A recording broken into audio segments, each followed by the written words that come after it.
Это старое древнее дерево, по словам местных старожилов, у озера Сайсары. Росло здесь с незапамятных времен, когда здесь жил первопредок якутов Эллей.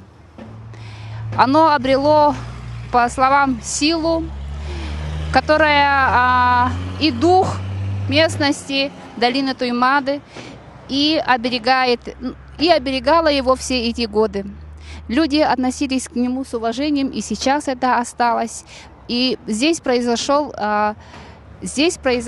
один из удивительных случаев, когда вот эту дорогу, улица Лермонтова, была направлена вокруг дерева и не стала препятствовать тому, что здесь это дерево растет.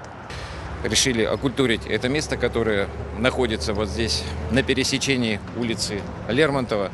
Мы своими действиями в данный момент сегодня хотим оказать уважение к традициям нашим, показать о том, что не все подвластно цивилизации, можно сохранить и древние традиции, блюсти их, с помощью этого воспитывать молодое поколение. Что самое важное? Что-то делать.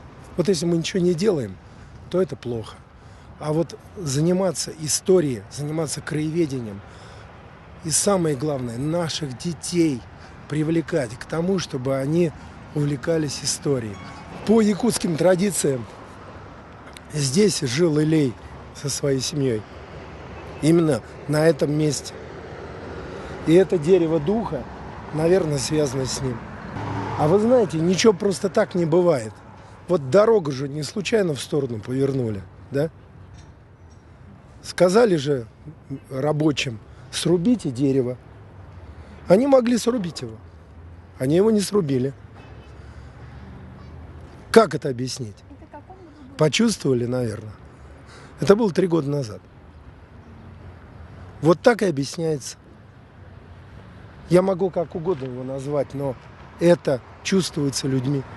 По поверьям якутов, такие деревья, духи земель, были и растут везде, и, соблюдая традиции предков, мы тоже поклонимся духу и оставим здесь на память монетку.